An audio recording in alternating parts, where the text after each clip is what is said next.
79 to 81 parliament. It was also a hung parliament. Now, the leader of the opposition is accompanied by, as I told you, 5 other members. One is Honorable Helen Nakimuli.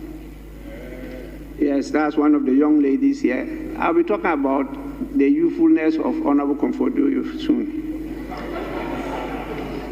And then Honorable Flavia Kalule.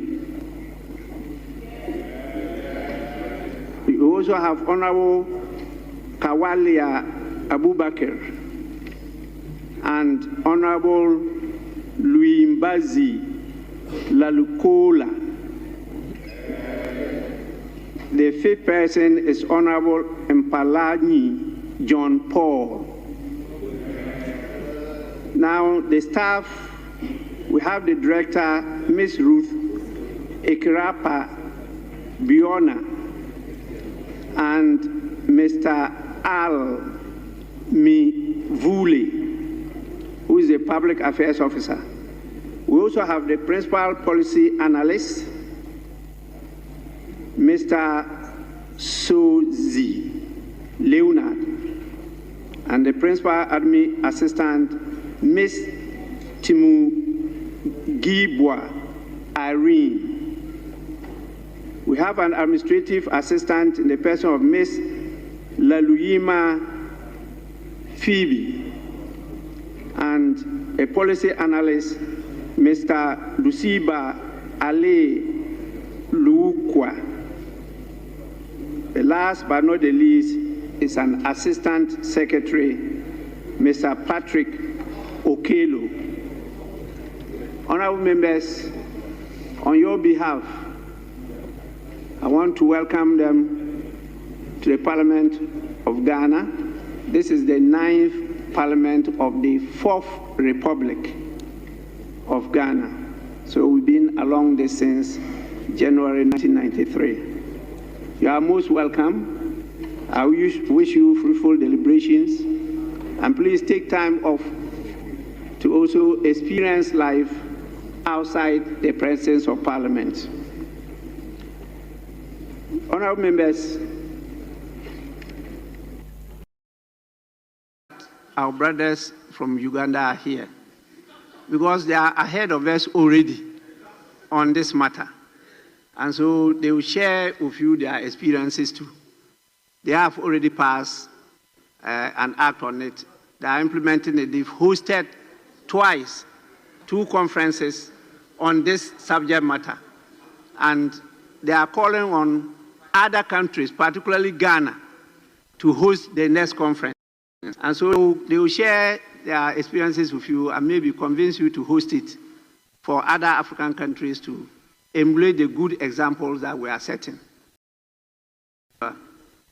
Thank you very much, Right Honourable Speaker. Mr. Speaker, I just want to respectfully observe that I listened to you very carefully when you were giving the guidance. Mr. Speaker, because the matter that was dealt with in this House in your absence, which the majority leader invited you to clarify, was a matter of great concern to me. Mr. Speaker, and I was very eager to pick your direction and guidance on the matter.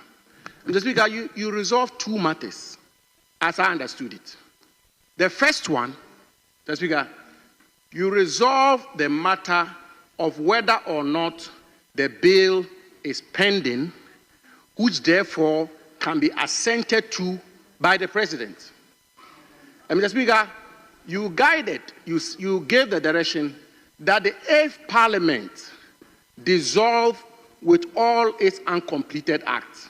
And therefore, the bill which was passed in this House died with the 8th Parliament, no longer exists. Mr. Speaker, quite clearly, that position is in consonance with the position taken by the minority leader and this side of the House. And with the greatest respect to the majority leader, I'm sure the majority leader himself will concede that the position he articulated or submitted in respect of that particular matter is at variance with the guidance the Speaker rightly gave. Then the second one, Mr. Speaker, which is what the Honourable Sweeney spoke to.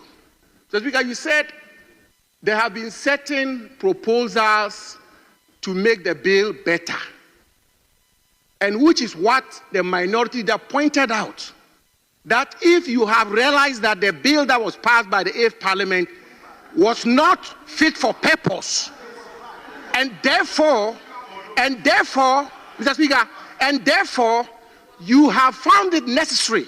Mr. Speaker did not give specifics as to what are the specific proposals or variations to make the bill better.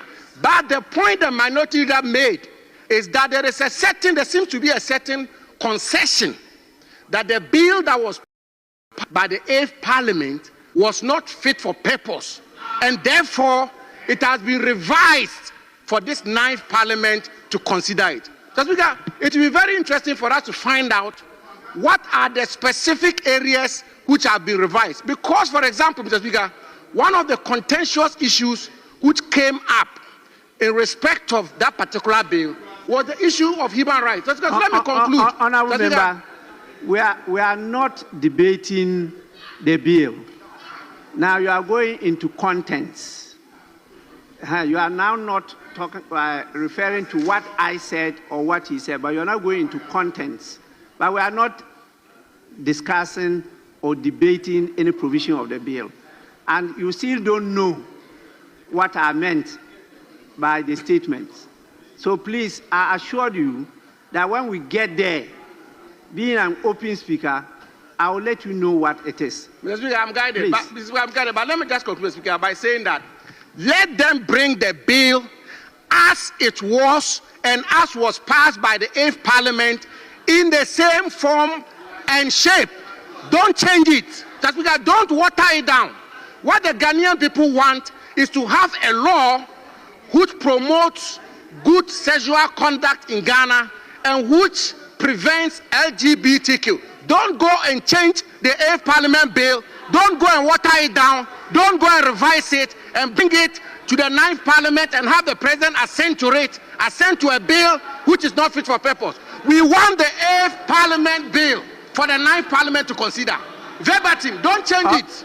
That's the point. I thank you, Mr. Speaker. Please. Honourable Member, what we are talking about is not a bill coming from the majority side.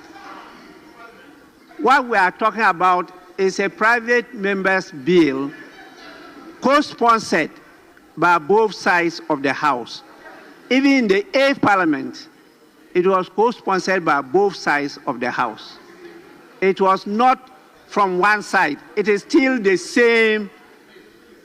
same co-sponsorship of both sides of the House. You have not seen the contents, and that's why I said you hold your peace. When we get there, you get to know what I referred to. Please, but I know that this is the highest political or partisan platform of any democratic country. And so you can keep on chipping at it with your political game. But the truth will remain the truth. Nothing